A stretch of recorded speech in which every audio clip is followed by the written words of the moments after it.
கோவையில் நடந்த துக்க நிகழ்வில் குத்தாட்டம் போட்ட நாம் தமிழர் கட்சி தம்பிகள்.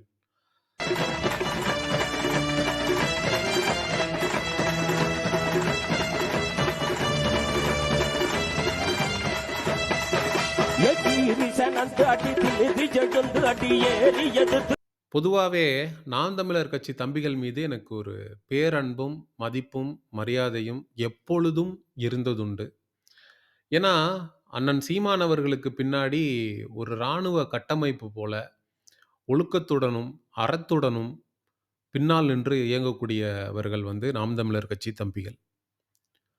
ஆ ரொம்ப ரொம்ப உண்மையா உண்மையா இருப்பாங்க. அதாவது இந்த கூலிக்கு மாரடிக்கிற தொண்டர்களுக்கு மத்தியில, ரொம்ப உத்வேகத்தோட, நேர்மையோட, சீமான் அவர்களுடைய நிழல் போன்று இருக்கக்கூடிய நபர்கள் வந்து நாம் தமிழர் கட்சி தம்பிகள். மே 18 இனப்படுகொலை நாள். ஒரு துக்க நிகழ்வு. ஒரு துக்க நிகழ்வுல வந்து குத்தாட்டம் போடுறது, டான்ஸ் ஆடுறது, இது மாதிரியான விஷயங்கள வந்து பண்ணும்போது, உண்மையிலேயே அது வந்து முகம் சுளிக்கிற மாதிரியான இருந்துச்சு, அந்த காட்சிகளை பார்க்கும்போது. ஒருவேளை இத உண்மையிலேயே நாம் தமிழர் கட்சி தம்பியினர் செய்திருந்தார்கள் என்றால், உண்மையிலேயே நான் ரொம்ப வருத்தப்படுவேன். ஏன்னா, அவங்களுக்கு தெரியும், இந்த மே 18ங்கிறது என்ன மாதிரியான ஒரு நாள். பிஞ்சு குழந்தைகள், நச்சு குண்டுகளுக்கு பிஞ்சு குழந்தைகள் பலியான ஒரு நாள். அப்படிப்பட்ட ஒரு நாள்ல, நம்ம வந்து குத்தாட்டம் போடுறோமே, நம்ம அத வந்து டான்ஸ் ஆடுறோமே, அப்படிங்கிற உறுத்தல் வந்து அவங்களுக்கு கண்டிப்பா இருக்கும். அதனால தான் எனக்கு சந்தேகமா இருக்கு. உண்மையிலேயே இந்த குத்தாட்டத்த போட்டது உண்மையிலேயே நாம் தமிழர் கட்சி தம்பிகள் தானா? இல்ல கூட்டத்தில வந்து விஜய் ரசிகன் 4 பேர் உள்ள புகுந்து, இந்த கூட்டத்த கெடுக்கணும். நாம் தமிழர் கட்சி தம்பிகளுக்கு வந்து அவப்பெயர உண்டாக்கணும். அப்படின்றதுக்காக விஜய் ரசிகனோ, இல்ல திமுக தொண்டனோ, இல்ல எவனாவது ஒருத்தன் 4 பேர் உள்ள புகுந்து, அ ஒட்டுமொத்த அந்த கூட்டத்திற்கும் களங்கத்தை ஏற்படுத்தணும். அந்த கூட்டம் வெற்றி பெற்று விடக்கூடாது அப்படின்றதுக்காக இறங்கி வேலை செய்த தீய சக்திகளான்னு நமக்கு தெரியல. ஏன்னா, நாம் தமிழர் கட்சியிலருந்து அழைப்பு வந்து எல்லாருக்கும் தான் விடுக்கப்பட்டிருந்துச்சு. நாம் தமிழர் கட்சியை சார்ந்த உறுப்பினர்கள் தான் வரணும்னு சீமான் அவர்கள் எங்கேயுமே குறிப்பிடல. அப்ப யார் வேணாலும் வரலாம். எந்த பொதுமக்களும் வரலாம். எந்த கட்சியை சார்ந்தவர்களும் வரலாம். வந்துட்டு அந்த கூட்டத்திற்கு கலந்து கொண்டு போகலாம் அப்படிங்கிற நிலை தான் இருந்துச்சு.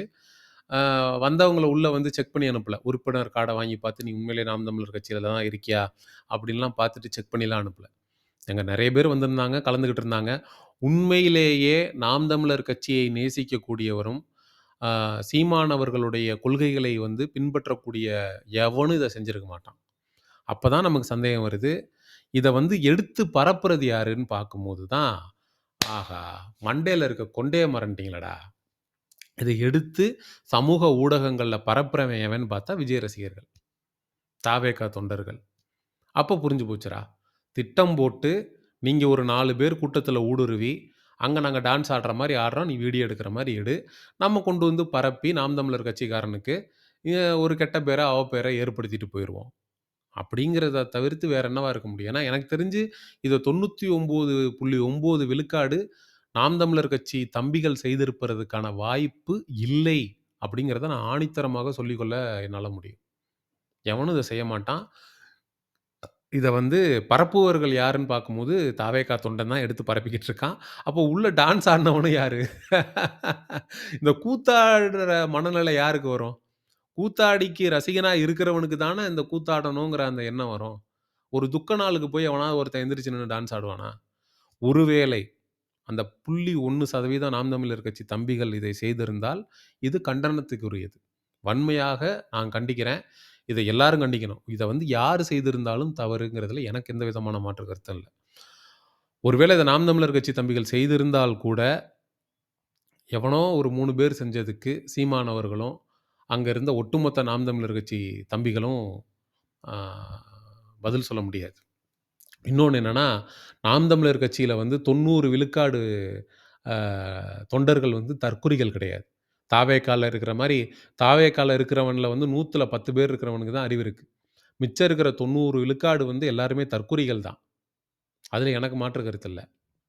அது மாரி நாம் தமிழர் கட்சி தம்பிகள் செய்திருந்தாலும் அது தவறு. ஆனால், கூட்டத்தில எவனோ ஒருத்தன் இந்த கூட்டத்த வந்து குலைக்கணும், சீர்குலைக்கணுன்றதுக்காக செய்யப்பட்ட சதி போல தான் எனக்கு தெரியுது. உங்களுடைய கருத்துக்கள வந்து கமெண்ட் செக்ஷன்ல சொல்லுங்க. அடுத்த ஒரு காணொளி பதிவில் சந்திப்போம். நன்றி, வணக்கம்.